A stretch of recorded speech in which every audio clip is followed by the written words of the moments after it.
Party کے پیچھے کیا چھپی ہوتی ہے؟ پارٹی. اس لیے یہ کہو کہ اللہ آپ کے لیے جو ہمارے لیے خیر ہو وہ حکومت اس میں کسی کی حکومت کو اعتراض کا موقع ہے؟ ہم تو اللہ سے کہتے ہیں، کسی کا نام نہیں لیتے. اللہ کے علم کے حوالے ہے کہ اللہ ہم لوگوں کے لیے جو حکومت آپ کے علم میں خیر ہو وہ ہم پر مسلط فرما اور مضر حکومت سے ہم کو بچا لے. اس وقت 3 بیماریوں کا خطرناک 3 بیماریوں کے بارے میں عرض کرتا ہوں. کبھی کبھی اللہ تعالیٰ سے توفیق مانگتا ہوں مجھ کو بھی اللہ بچائے، آپ سب کو بچائے اور پوری امت کو بچائے. ایک بیماری ہے جس کا نام کبر ہے، جو شیطانی بیماری ہے. شیطان جو مردود ہوا ہے اس کو کسی اور شیطان نے نہیں بہکایا. شیطان سے پہلے کوئی شیطان تھا؟ ہم لوگ تو کہتے ہیں ہم کو تو شیطان نے بہکا دیا. شیطان سے پہلے کون شیطان تھا؟ وہ اس کا کبر تھا، تکبر تھا. ابا واستکبر وکان من الکافرین. لہذا سرور عالم صلی اللہ علیہ وسلم ارشاد فرماتے ہیں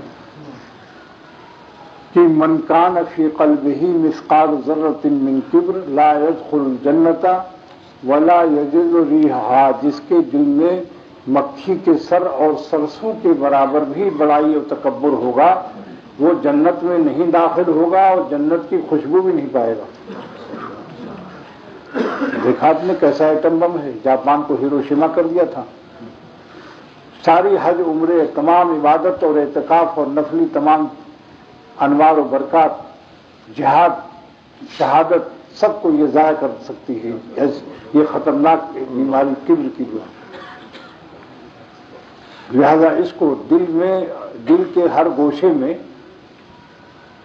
بم اسکواڈ، بم ڈسپوزل اسکواڈ کو تلاش کرو جو آپ کے دل کے ہر گوشے میں ایک دم بم کو تلاش کر کے بتا دیں. وہ ہیں خانقاہیں اور اللہ والوں کی صحبت.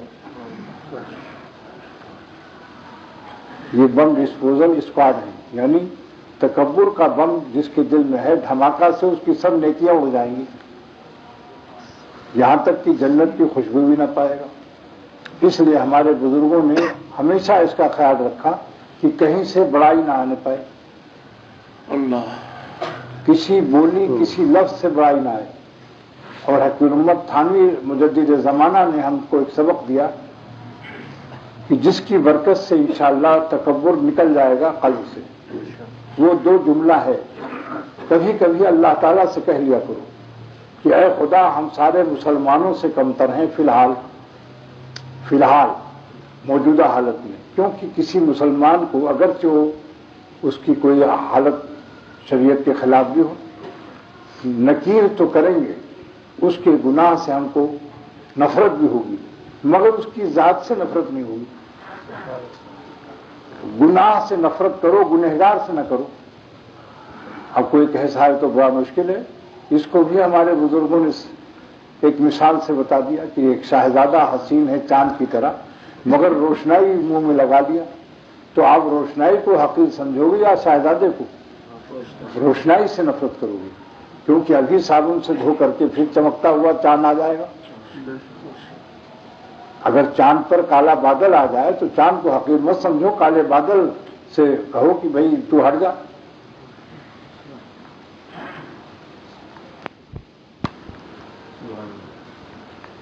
تو یہ جملہ عجیب و غریب ہے. ملا علی قاری محدث عظیم نے لکھا کہ ایک شخص کا انتقال ہوا تو اس کو کسی بزرگ نے خواب میں دیکھا تو پوچھا کہ ما فعل ربک بک، تمہارے رب نے تمہارے ساتھ کیا معاملہ کیا؟ اس نے کہا کہ حاسبنی ربی، میرے رب نے میرا حساب لیا. فخفت کفت و حسناتی، میری نیکیوں کا پلہ ہلکا پڑ گیا. خف یخف کو ہلکا پڑنا. فخفت نیکی کا پلہ ہلکا پڑ گیا. فوقعت فیہا سرۃ، ایک تھیلی آ کے گری اور اس کا وزن بڑھ گیا اور میرا کام بن گیا. تو خوابی نے پوچھا اے میرے اللہ یہ تھیلی کیا ہے؟ ارشاد ہوا اللہ سبحانہ تعالیٰ کی طرف سے کہ تم نے ایک مسلمان کی قبر پر جو مٹی ڈالی تھی وہ میں نے قبول کر لی تھی، وہ مقبول مٹی رکھی تھی وہ تیرے پلے میں ڈال دیا. تو کسی کو بھائی کیا حقیر سمجھو، کیا معلوم کس کا کیا عمل قبول ہو، ہمارا کس عمل پر اعتراض لگ گیا ہو۔ اس لیے ہر مسلمان کو دوسرے تمام مسلمانوں کو اپنے سے بہتر سمجھنا چاہیے۔ فی الحال چانچہ حضرت جنید بغدادی رحمۃ اللہ علیہ کا مسجد میں تھے، اعلان ہوا کہ جو اس مسجد میں سب سے کمتر ہو وہ مسجد سے نکل جائے، جو سب سے خراب آدمی ہو۔ تو سب سے پہلے حضرت جنید بغدادی نکل کر باہر کھڑے ہوئے اور فرمایا کہ میں سب سے گنہگار کمتر ہوں۔ شبلی رحمۃ اللہ علیہ ان کے استاد تھے، ان کو خبر دی گئی کہ آج جنید نے ایسا معاملہ کیا، تو حضرت شبلی رحمۃ اللہ نے فرمایا کہ جنید کو اسی فنائیت نے تو اس مقام پر جنید بنایا، اس کو جنید بنایا اسے کہ خدا سب نہ پنداشتن، اپنے کو کتے سے بھی کمتر اللہ والے نہیں، اپنے کو کتے سے بھی کمتر سمجھتے ہیں اللہ والے کہ خود راہ بے از سگ نہ پنداشتن، کتے سے بھی اپنے کو بہتر نہیں سمجھتے، عظیم بر ملائک شرف داشتن، اس عادات سے وہ فرشتوں سے بازی لے جاتے ہیں۔ اللہ کو یہی پستی اور مٹانا پسند ہے، جس نے اپنے کو نہیں مٹایا کچھ نہیں پایا۔ اذلۃ علی المومنین، ہر مومن کے سامنے جھکے جاؤ، مٹائے جاؤ، ہر مومن کے سامنے بچ جاؤ۔ ہے خبر گھر ان کے آنے کی، آج ہی گھر میں بوریا نہ ہوا، لیکن مولانا شاہ محمود احمد صاحب رحمۃ اللہ علیہ فرماتے ہیں غالب کی شعر کی میں نے ترمیم کی ہے، بچ گیا خود ان کے آنے پر، شکر ہے گھر میں بوریا نہ ہوا، بچ گیا خود ان کے آنے پر، شکر ہے گھر میں بوریا نہ ہوا۔ تو یہ شان مومن کی ہونی چاہیے کہ ہر مسلمان کے سامنے بچ جاؤ، قلباً و قالباً ہر طرح سے تواضع اس کی عزت رکھو، خالی سر مت جھکاؤ۔ بہت سے لوگ سر جھکا کے سلام کرتے ہیں، دل میں چھری ہوتی ہے، جھکتے ہیں مگر وہ کہتے ہیں تاکہ لوگ، یہ تواضع میں بھی کبر پوشیدہ ہے۔ تو اس کا علاج کیا ہے؟ تو امت کا 2 جملہ اللہ تعالیٰ سے کبھی کبھی کہہ لیا کرو، تاکہ اس ایٹم بم سے جو ہمارے اعمال پر ہیروشیما کی طرح جلا کے خاک کر دے، اللہ پناہ میں رکھے کبر کے، ذرے کبر سے بھی، کہ اے اللہ دل سے کہو اے اللہ ہم سارے مسلمانوں سے کمتر ہیں فی الحال، کہ نہیں معلوم کس کی کیا ادا آپ کو پسند آ گئی اور میرا کیا عمل آپ کے یہاں پسند نہ ہوا ہو۔ نمبر 2 کہ تمام کافروں سے اور جانوروں سے کمتر ہوں فی المعال، نتیجے کے اعتبار سے کہ معلوم نہیں خاتمہ کیسا ہوگا۔ آپ بتاؤ جس مسلمان کا خاتمہ خراب ہو جائے تو اس سے بہتر کتے اور سور اور کافر ہے یا نہیں؟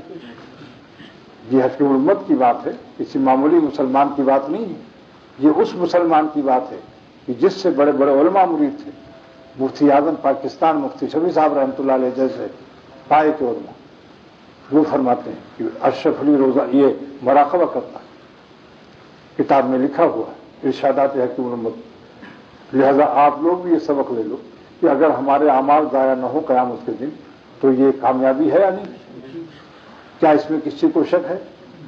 عقلاً کوئی استدلال کوئی دلیل کسی کے پاس ہو تو مجھ سے بات کرو۔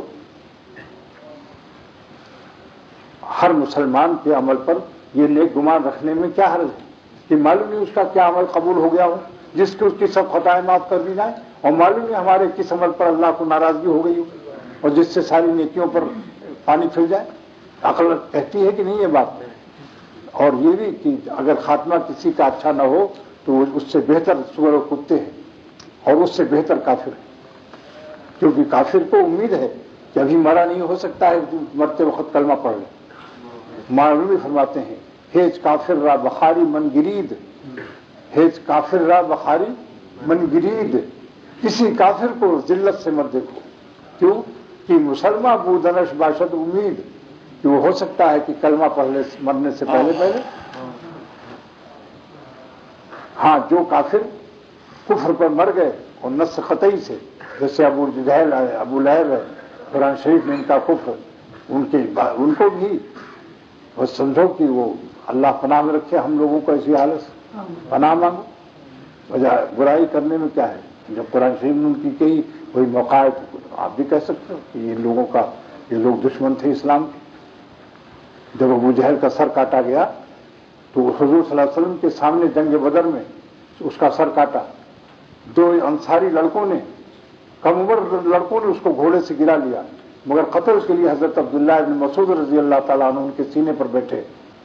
تو ابو جہل نے کہا کہ دیکھیے جناب، آپ عبداللہ ابن مسعود ہیں، میری گردن کو اوپر سے کاٹنا، اوپر سے مت کاٹنا، نیچے سے کاٹو، تاکہ جب کافر قریش سرداران قریش کے سر رکھے جائیں تو میرا سر سب سے اونچا ہو۔ مرتے مرتے بھی تکبر دکھا گیا۔ اور جب حضور صلی اللہ علیہ وسلم کی خدمت میں سر پیش کیا گیا تو فرمایا کہ میری امت کا فرعون یہ ہے، فرعون و ہذہ الامہ، یہ میری امت کا فرعون ہے، بہت ستایا تھا ظالم۔ آپ نے 2 رکعت شکرانے پڑھی تھی، بعض روایت میں سجدہ شکر دونوں ثابت ہیں، اس لیے کوئی نعمت ملے تو 2 رکعت صلاۃ شکر پڑھ لو، اللہ تعالیٰ نے ایک بہت بڑے عذاب سے نجات بخشا۔ دوسری بیماری ہو گیا نا علاج، دوسری بیماری کیا ہے؟ ریا۔ ریا ایسی بیماری ہے کہ 3 آدمی قیامت کے دن بلائے جائیں گے، ایک شہید، ایک رئیس، ایک بڑے عالم اور قاری۔ اللہ فرمائیں گے تم شہادت کس لیے کی؟ آپ کے لیے غلط کہتے ہو، لیقال انک شہید، تاکہ تم کو دریون شجاعون، تاکہ تمہاری تعریف ہو، تم نے اس لیے جان دی کہ میری تعریف ہو کہ میں بڑا بہادر ہوں۔ اللہ دلوں کی حالت کو، دلوں کے ارادے کو جانتا ہے۔ نمبر 2، ایک عالم بلایا جائے گا، قاری۔ اللہ پوچھیں گے کس لیے تم نے قرآن پر سیکھا تھا؟ وہ کہیں گے آپ کے لیے غلط کہتے ہو، تاکہ تم کو لیقال انک قاری، تاکہ تمہیں لوگ قاری صاحب کہیں۔ پھر ایک سخی کو بلایا جائے گا، اس سے پوچھا جائے گا کہ تم نے مال کہاں خرچ کیا، کس کے لیے؟ کہے گا میں نے کوئی مدرسہ مسجد نہیں چھوڑا، ہر جگہ پیسہ خرچ کیا آپ کے لیے۔ جھوٹ بولتا ہے، تم نے اس لیے خرچ کیا تاکہ تو اس کو سخی کہا جائے، اور تینوں کو حکم ہوگا جہنم میں ڈال دو۔ حضرت ابو ہریرہ رضی اللہ تعالیٰ عنہ جب حدیث کو سناتے تھے تو بے ہوش ہو جاتے تھے خوف سے، اس لیے کہ اس امت کے اندر حدیث کی شروع میں ہے کہ کنملۃ السودا، ریا ایسا گھستا ہے جیسے کالی چیونٹی فی اللیلۃ الظلماء، اندھیری رات میں، علی الصخرۃ السماء، کالے پتھر پر۔ اب آپ بتاؤ، کالی رات ہو، کالا پتھر ہو، چیونٹی چل رہی نظر آئے گی؟ اس لیے حضور صلی اللہ علیہ وسلم کا احسان ہے کہ آپ نے ابو بکر صدیق رضی اللہ تعالیٰ عنہ فرمایا کہ دیکھو اگر ریا سے بچنا ہے، اتنا نازک مسئلہ ہے، تو تم یہ دعا پڑھ لیا کرو، وہی آپ کو سکھا رہا ہوں، انشاءاللہ ریا سے تحفظ نصیب ہوگا۔ پڑھو، اللہم انی اعوذ بک ان اشرک بک وانا عالم واستغفرک لما لا عالم۔ بعض میں شیئن بھی ہے، وہ بھی جائز ہے۔ اللہم انی اعوذ بک ان اشرک بک شیئا وانا عالم واستغفرک لما لا عالم۔ اللہم انی اعوذ بک ان اشرک بک شیئا وانا عالم واستغفرک لما لا عالم۔ کیا ترجمہ ہے؟ اے اللہ، میں پناہ چاہتا ہوں کہ آپ کے لیے دکھاوا کروں، عمل میں مخلوق کو شریک کر لوں۔ شرک ہے، یہ بھی ایک قسم کا شرک خفی،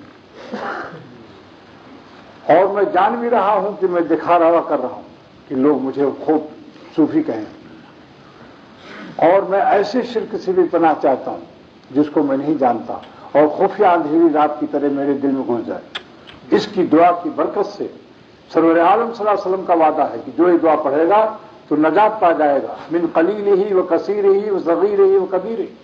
قلیل ریا ہو، کثیر ریا ہو، چھوٹا ریا ہو، بڑا ریا ہو، سرور عالم صلی اللہ علیہ وسلم بشارت ہے۔ یہ دعا خالی کتابوں کے علم کافی نہیں ہے، جب تک کہ علم پر عمل نہ ہو، معلومات معمولات جب تک نہیں بنیں گے نجات نہیں ملے گی۔ معلوم ہونا اور ہے، معمول ہونا اور ہے۔ معلوم کو معمول بنا لو، اس پر عمل کرو، ورنہ کہ ہاں مجھے یہ دعا یاد ہے۔ یاد سے کیا ہوتا ہے؟ اللہ سے فریاد کرو۔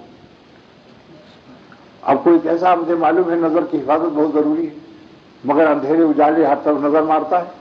بقول اکبر الہ آبادی کے کہ خلاف شرع شیخ تھوکتا بھی نہیں، پوچھتا ہے قبلہ تو نہیں ادھر ہے، خلاف شرع شیخ تھوکتا بھی نہیں مگر اندھیرے اجالے چوکتا بھی نہیں۔ اکبر صاحب کو اللہ جزا دے، کیا بہترین شاعر تھے، وہ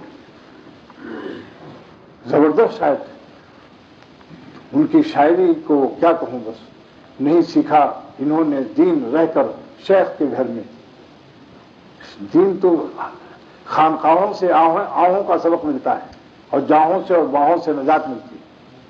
فرماتے ہیں کہ نہیں سیکھا انہوں نے دین رہ کر شیخ کے گھر میں، پلے کالج کے چکر میں، مرے صاحب کے دفتر میں. بتاؤ، کالج میں پاس کر کے پھر دفتر میں نوکر کر ہو جائے، دین کہاں سے آئے گا؟ اللہ والوں کی صحبت میں جاؤ تو مسٹر بھی ولی اللہ ہو جاتا ہے. اب خواجہ صاحب تو مسٹر ہی تھے مگر علماء کے شیخ ہوئے کہ امت کے صدقے میں. جب اللہ والے بن گئے تو فرمایا کہ تو نے مجھ کو کیا سے کیا شوق فراوا کر دیا اور پہلے جا پھر جانے جانا کر دیا. میرے شیخ نے بھی ان کو اپنا پیر بنایا تھا، حالانکہ وہ ڈپٹی کلکٹر تھے، پھر بعد میں انسپکٹر ہو گئے. نوکری چھوڑ دی، لات مار دی، کیونکہ اس میں کچھ خلاف شریعت معاملہ تھا. نوکری چھوڑ دی. تو دوستو، یہ جب کوئی کام کیجئے تو دل کو ٹٹول لو، اے اللہ میں تیری رضا کے لیے کرتا ہوں. پھر وسوسہ ہے تو ریا نہیں ہے. وسوسہ ریا کا ایسا ہے جیسے کہ شیشے کے اوپر مکھی ہے مگر اندر نظر آتی. تو وسوسہ ریا اور ہے اور ریا اور ہے. ریا میں دکھانے کی نیت ہوتی ہے، دیکھنے سے ریا نہیں ہوتی. بعض لوگ کہتے ہیں بھائی آج میں نماز پڑھ رہا تھا نفل اور ایک آدمی آ گیا اس نے دیکھ لیا. دیکھنے سے نہیں، دکھانے سے ریا ہوتی ہے. دونوں میں فرق سمجھ لو. دیکھنے سے ریا نہیں ہوتی، دکھانے سے ہوتی ہے. جب دکھانے کی نیت ہو، اور اگر ہمیں 1,00,000 آدمی دیکھ لیں نماز پڑھتے، ہرگز ریا نہیں. چنانچہ ابو ہریرہ رضی اللہ تعالیٰ عنہ عرض کرتے ہیں کہ یا رسول اللہ صلی اللہ علیہ وسلم، آج میں گھر میں نفل پڑھ رہا تھا، اپنے مصلی پر تھا کہ اچانک رشتہ دار لوگ آگے دیکھ لیا، کیا ہوگا میرا؟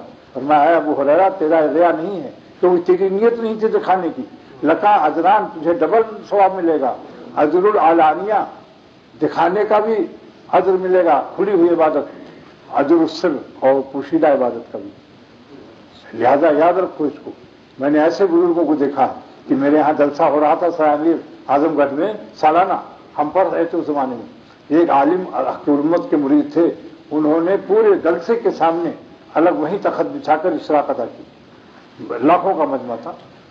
وہ نہیں ڈرے کہ ریا ہو جائے، دیکھنے سے تھوڑی ریا ہوتا ہے، مسئلے کو جانتے تھے.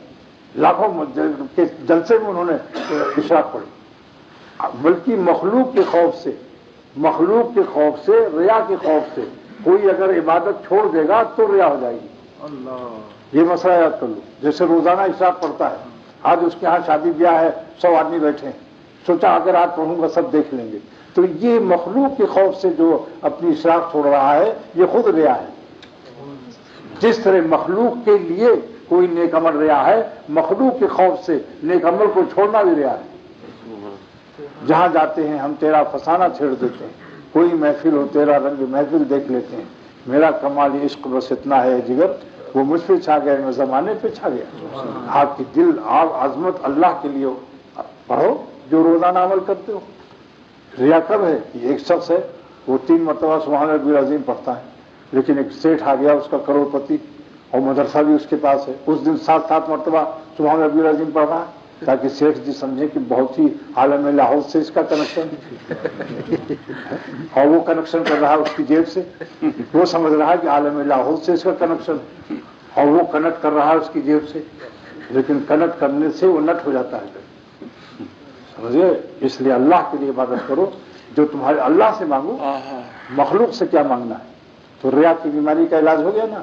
ریا کی شرعی تعریف یاد کر لیجیے، خاص کر اہل علم حضرات جو امت کے دملائی ہے. ریا کیا چیز ہے؟ المراعات کہو فی العبادات لغرض دنیاوی، عبادات میں دکھاوا کرنا غرض دنیا کے لیے. لہذا اگر آخرت کے لیے کوئی دکھاوا کر دے تو وہ بھی ریا نہیں. اس کی کیا مثال ہے؟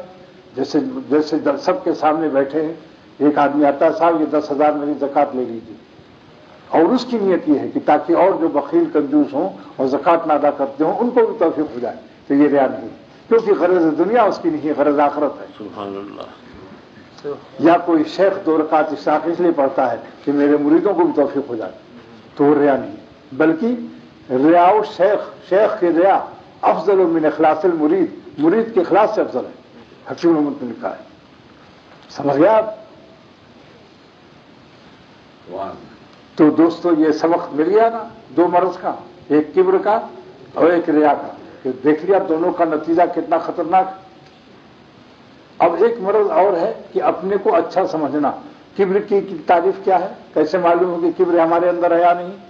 دو علامت کبر کی ہے، غمط الناس و بطر الحق، لوگوں کو حقیر سمجھنا اور حق کو قبول نہ کرنا، دو مٹیریل، دو جز سے کبر بنتا ہے۔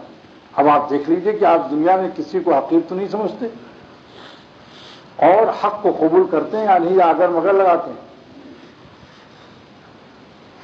دو بیمار اللہ سے پناہ مانگو کہ اللہ ہمارے قلب کو دونوں مرض سے نجات دے، علامت سے، کہ ہم حق کو قبول کر لیں اور دنیا میں کسی انسان کو حقیر نہ سمجھیں، گوشت کے کفر سے نفرت ہو مگر کافر کو حقیر نہ سمجھو کہ شاید یہ اس کلمہ پڑھ کر کے ظالم ہو جائے۔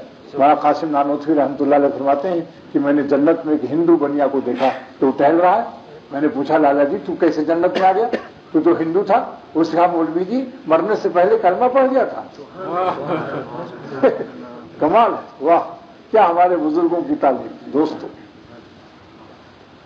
تو سمجھ گئے آپ لوگ کبر کا علاج؟ دو جملہ روزانہ اللہ سے کہو کہ اللہ میں سارے مسلمانوں سے کمتر ہوں فی الحال، اور سارے کافروں سے جانوروں سے کمتر ہوں فی المعال، مال مانے نتیجہ، کیا معلوم خاتمہ کیسا ہونا ہے۔ لیکن کسی کافر کی عظمت مت رکھو دل میں، کیونکہ اگر کسی کافر کو آپ نے سلام کہہ دیا عظمت کے ساتھ، چاہے وہ امریکہ کا سفیر ہو، صدر ہی کیوں نہ ہو، اگر اس کی بڑائی کے ساتھ اس کو سلوٹ مار دیا تو کفر کا خطرہ ہے۔ اس لیے ہمارے شیخ شاہ عبد الغنی رحمۃ اللہ علیہ جب ہندو ڈاکیا ان کے پاس آتا تھا تو کہتا تھا مولوی صاحب آداب عرض، تو حضرت فرماتے تھے آداب، مجھ سے کانوں کہتے تھے، میں پیر کی طرف اشارہ کر رہا ہوں، یہاں میرا پیر داب، داب یعنی اور داب میں مانے آؤ اور داب مانے میرا پیر دبا، میرے دل میں اس کی عظمت نہیں ہے۔ لہذا یاد رکھو کسی کافر کو کتنے ہی بڑا چاہے ہو، کسی ملک کا بڑی مملکت کا بھی ہو، اگر کافر ہے اس کی دل میں عظمت نہ ہونی چاہیے۔ لو سم الکافر تبدیلا لا شک فی کفرہ، شاہ نے لکھا ہے کسی کافر کو اکرام کے ساتھ سلام مت کرو، اس کے ساتھ فرمایا بھی مت کرو۔ ایک مولوی صاحب نے میرے شیخ کے سامنے، پنڈت جی نے فرمایا نہرو کو، حضرت نے فرمایا جاؤ دوبارہ کلمہ پڑھو۔ وہ کوئی بزرگ ہے تو تم فرمایا کہہ رہے ہو؟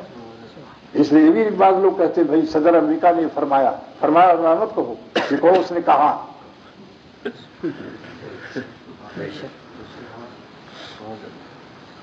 سمجھ گئے؟ فرمایا تو اللہ والوں کے لیے کہو، اللہ نے فرمایا، حضور صلی اللہ علیہ وسلم نے ارشاد فرمایا، صحابہ نے فرمایا، اولیاء اللہ کے لیے کہو، کافروں کے لیے فرمایا کیوں کر رہے ہو؟ اس کے لیے کہو کہ اس نے کہا۔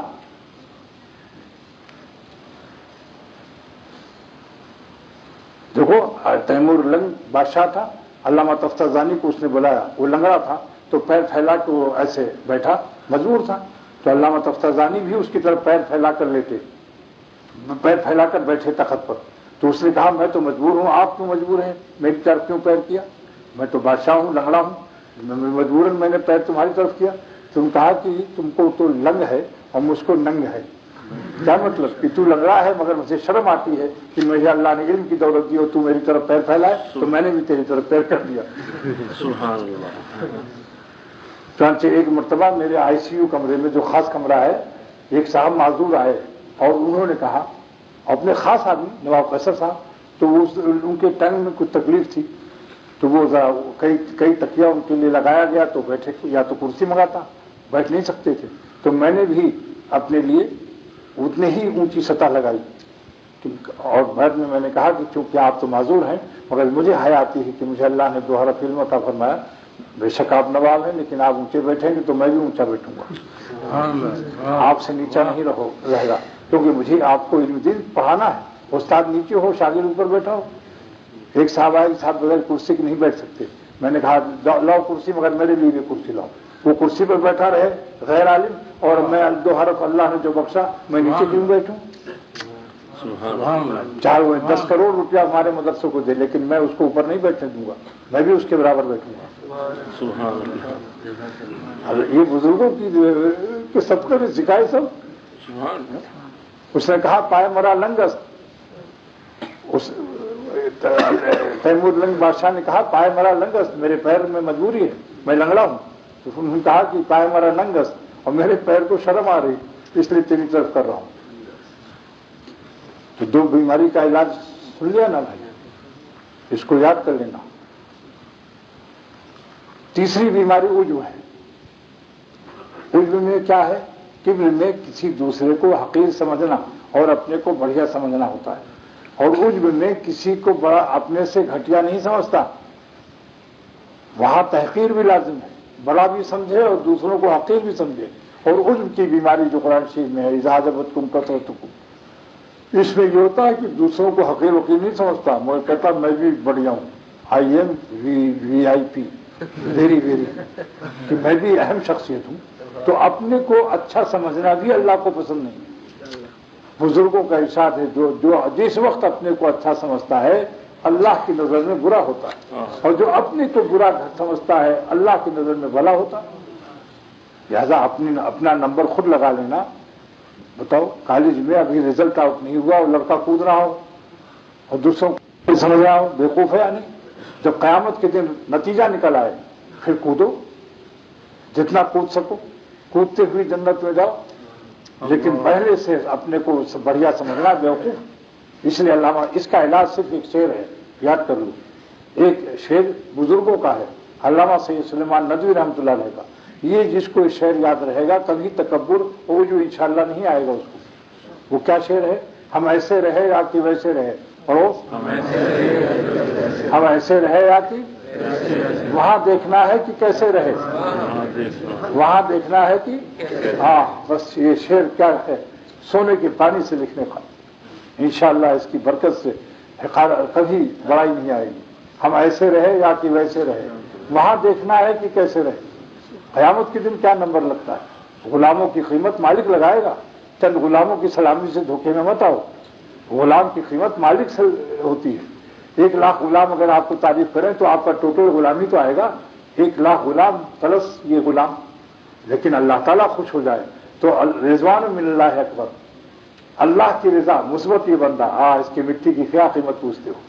شیشی تو 2 ہی آنے کی ہے.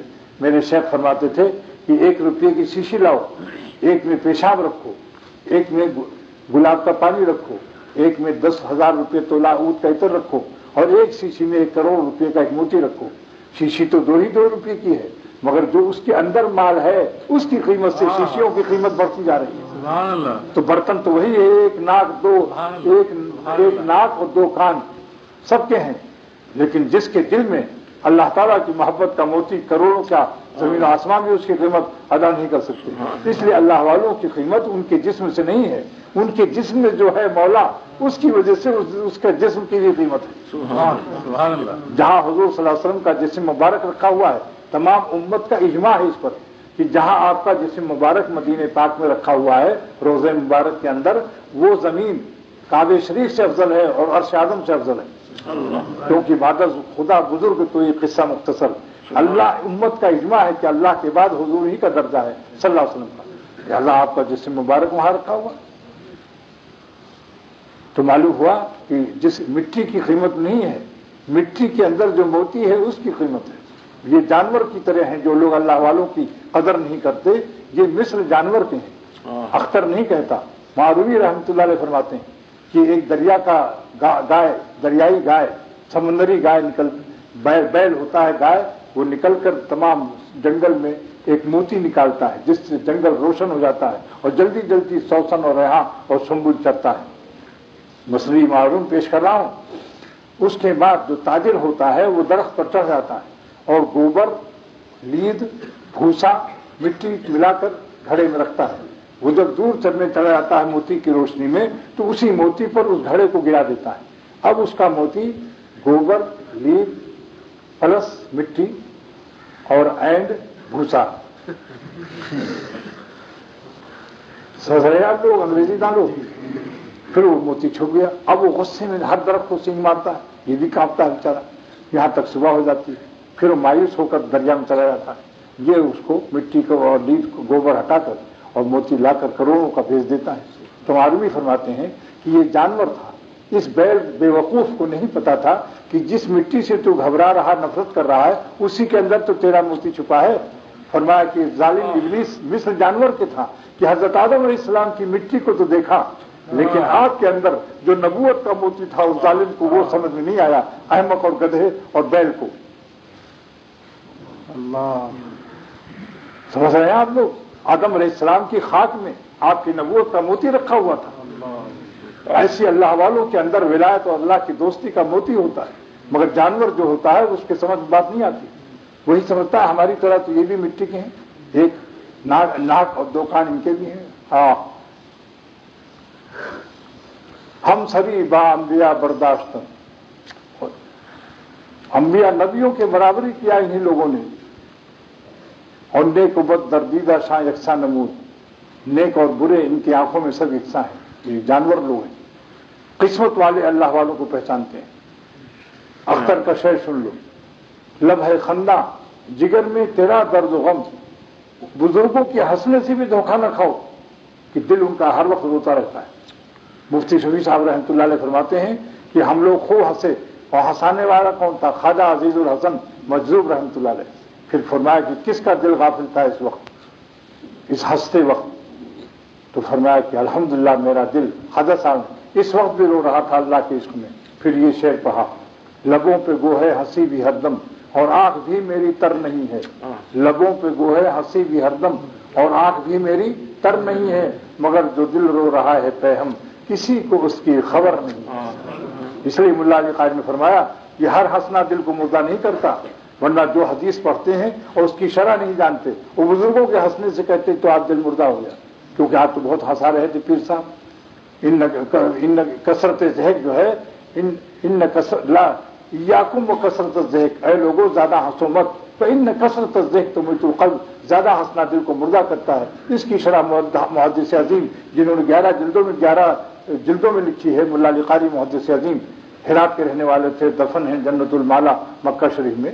وہ لکھتے ہیں کہ یہاں کثرت ذہق اس وقت دل کو مردہ کرتا ہے جو غفلت سے ہنسنا ہو، اور جن کو ہنسنے کی حالت میں بھی دل خدا کے ساتھ ہو تو ان کا ہنسنا بھی اللہ کو پیار آتا ہے. جیسے بچہ فرما بردار اب جب ہنستا ہے تو ابا کا دل خوش ہوتا ہے، اور نالائق اولاد جب مسکراتی بھی ہے تو جوتے مارنے کو دل چاہتا ہے. دونوں کے ہنسنے میں، اللہ والوں کے ہنسنے میں اور نافرمانوں کے ہنسنے میں بھی فرق ہے. تو ملا علی قاری دیکھیے، آپ کا لائق بچہ ہو اگر مسکرا رہا ہو ہنس رہا ہو تو آپ کو خوشی ہوتی ہے نہیں کہ الحمدللہ آج میرا بچہ ہنس رہا ہے. اضحک اللہ سنک، دعا بھی دیتا ہے کہ تم کو ہمیشہ اللہ ہنستا رکھے. لیکن اگر کوئی نافرمان ہو تو ہنسنا کیا، مسکرا بھی دے تو جی چاہ کر 2 جوتے لگاؤ. تو نافرمانوں کی ہنسی میں اللہ والوں کی ہنسی میں بھی فرق ہے. اللہ والے اگر پہلوانوں کے قصے سنا دیں تو اس میں بھی نور ہوتا ہے، کیونکہ دل میں نور ہوتا ہے، ان کے مسلح میں بھی نور ہوتا ہے، ان کے لباس میں بھی نور ہوتا ہے. اور گمراہ لوگ جو ہیں ان کے دل کے اندھیرے، ان کی تقریر میں، ان کی تحریر میں، ان کے لباس میں، ان کے ہر طرف اس کا رنگ ہوتا ہے اندھیروں کا. اس لیے بزرگوں نے منع کیا ہے کہ گمراہ لوگوں کی کتابیں مت پڑھو، کیونکہ ان کے دل کے عقیدے کے باطل کے اندھیرے ان کی تحریر و تقریر میں ہوں گے. تم ان کا مقابلہ گمراہ ہو جاؤ گے، کیونکہ وہ اس میں مضل کے مظہر ہیں. جو گمراہ لوگ ہیں وہ اللہ تعالیٰ کی صفت اس میں مضل کے مظہر ہیں. ان کی کتاب پڑھنا اللہ کی اس میں مضل کا مقابلہ کرنا ہے، کیونکہ ان پر اس میں مضل کی تجلی ہو رہی ہے تو اللہ کا مقابلہ ہے. اس لیے خبردار، بغیر بزرگوں کے مشورے کے ہر ایک کی کتاب مت پڑھا کرو. بات میری سمجھ میں آ رہی ہے کہ نہیں؟ جو کہتے ہیں ارے میاں ہم سب کی پڑھتے ہیں، جو اچھی بات ہوتی لے لیتے ہیں، خراب بات تو تم آئے گی خراب بات.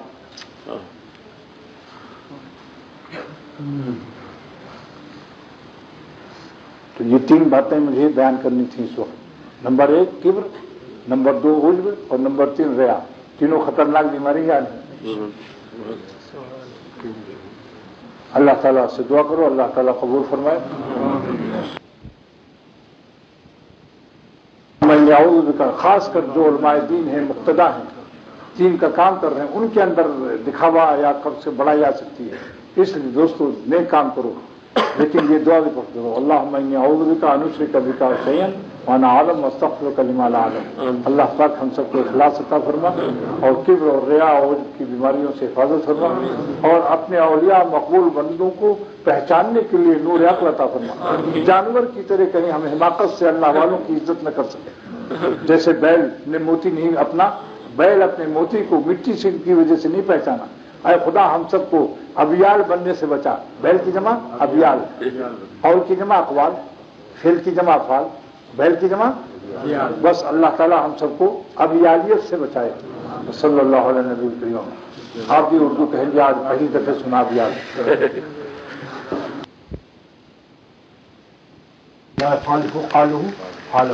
نمبر 2، جس کے باطن کو سارا عالم نقصان نہ پہنچا سکے، اتنا قوی ایمان ہو۔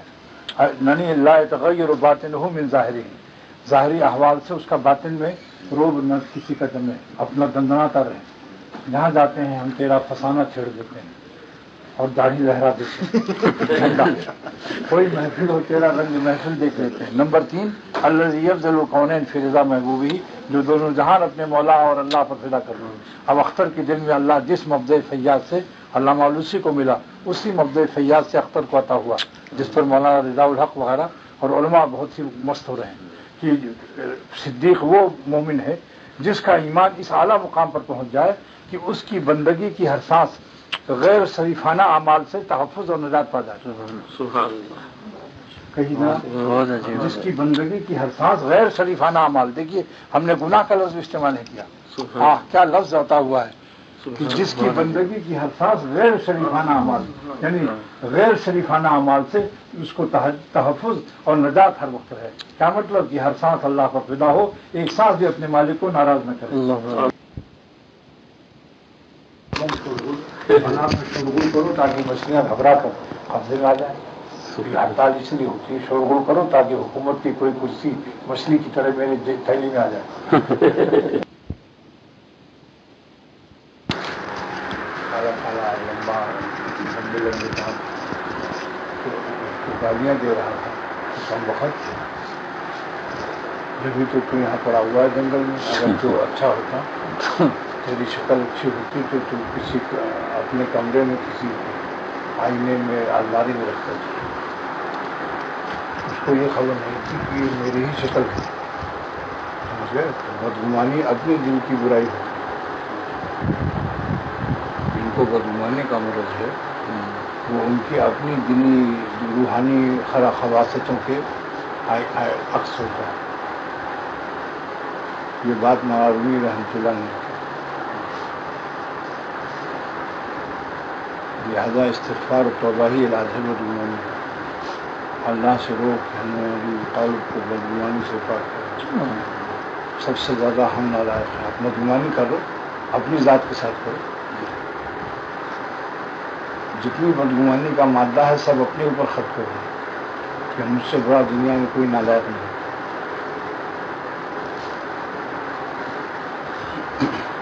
اور کسی کے بارے میں ہو تو اپنے دل سے کہہ دو، اے نالائق، وہ ایسے نہیں ہے، لاکھوں خوبیاں ان کے اندر ہو سکتی ہیں، علم الہی۔ تم کو اپنی نالائقی یقینی درجے معلوم ہے اور وہاں گمان ہے۔ گمان جو ہے وہ بکری ہے اور یقین ہاتھی ہے۔ اگر ہاتھی کو بکری پر مت بیٹھا لو ورنہ بکری مر جائے گی۔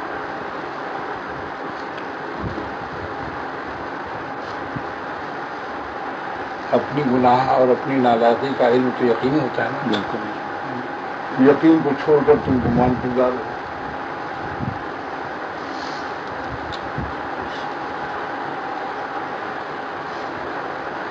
اور یہ بھی مولانا رومی نے فرمایا کہ بعض وقت میں بعض گناہ ایسے ہوتے ہیں کہ جس کے دل کی آنکھوں میں موتی آ جاتا ہے، کالا پانی، یا چشمہ دل کا جو ہے مہلا گدلا ہو جاتا ہے، تو ہر شخص کو گدلا گدلا نظر آتا ہے۔ استغفار توبہ کرو تاکہ دل صاف ہو جائے تو پھر صاف چیز نظر آئے۔ ہر شخص کے بارے میں آج سبق دیا تھا، یہ گمان کرو کہ ہم سب سے کمتر ہیں، یقین کے درمیان مسلمانوں سے فی الحال، یہ آج کا سبق تھا جی۔ اور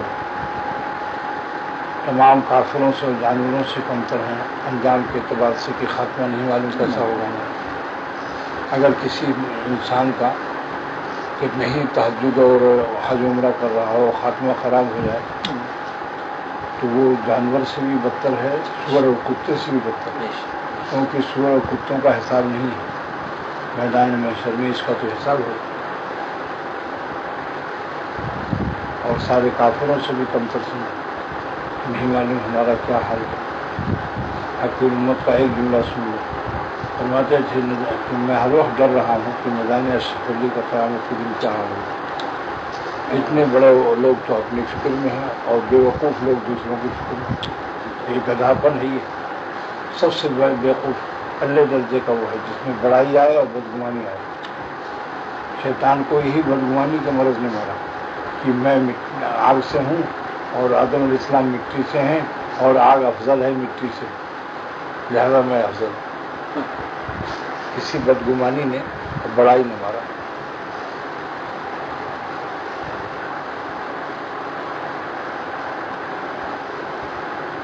مجھے بات پوچھنی تھی. صبح حضرت نے فرمایا تھا کہ ریا جو ہے مطلب ایک شاید نماز پڑھتا ہے روزانہ اشراق کی، لیکن اس نے ایک دن اس لیے چھوڑ دی کہ لوگ آئے ہوئے، تو سر یہ ریا سمجھ میں نہیں آئی تھی بات.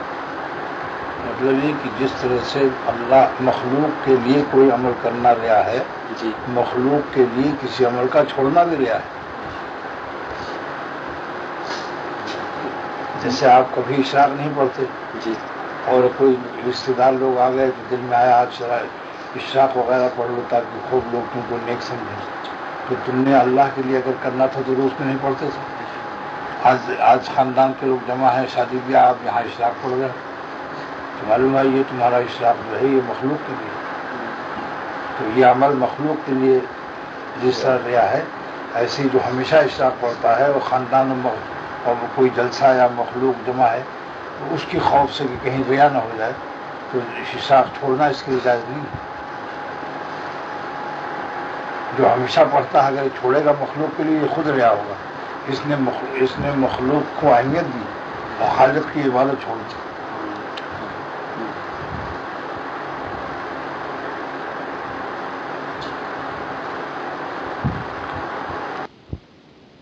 جی بالکل.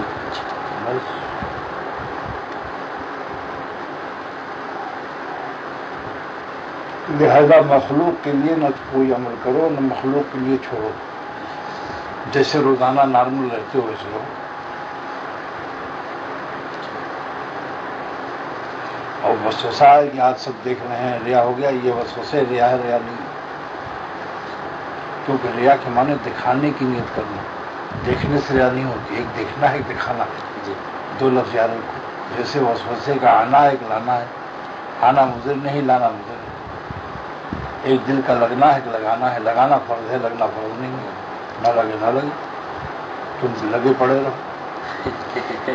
ایسے ہی اگر کسی کے متعلق گندے خیالات وغیرہ ہیں تو اگر بلا ارادہ اور بلا لائے ہوئے خود آ رہا ہے، آپ اس کو وسوسے کو برا سمجھو. اور بات یہی کہو تم بہت نالائق آدمی. تم کو کیا معلوم کہ اس کی تنہائی میں کوئی ایک آہ قبول ہو اللہ کے ہاں.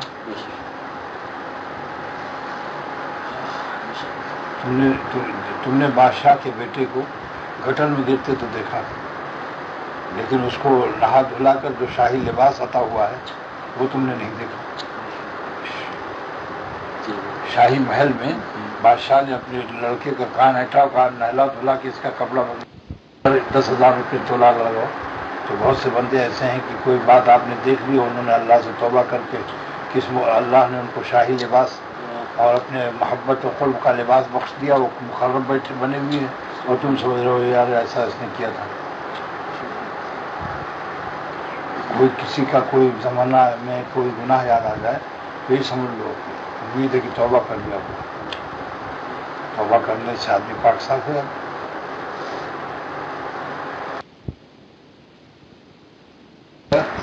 تو بادشاہ کو اس نے ایک گولی دے دی. تو کوئی گولی کھاتے تھے 24 گھنٹہ اسی سے عبادت کرتے تھے. بادشاہ نے کہا ہمیں بھی دے دو، دے دیا. اس کی وجہ سے وہ رات بھر صحبت کرتا رہا اور اس کا شوق نہ پورا ہوا. تب اس کے دل میں بدگمانی آئی کہ اس کی ایک گولی سے تو ہمارا یہ حال ہے، یہ جنگل میں ضرور پھنساتا ہوگا ٹیڈیوں کو، جو بھی اس سے دعا کرانے جاتے ہوں گے سب کو یوز کرتا ہوگا. یہ گولی تو بہت خطرناک دیا اس نے. تو اس کو کشف ہو گیا اللہ والے کو کہ اس بادشاہ کو مجھ سے بدگمانی ہوئی.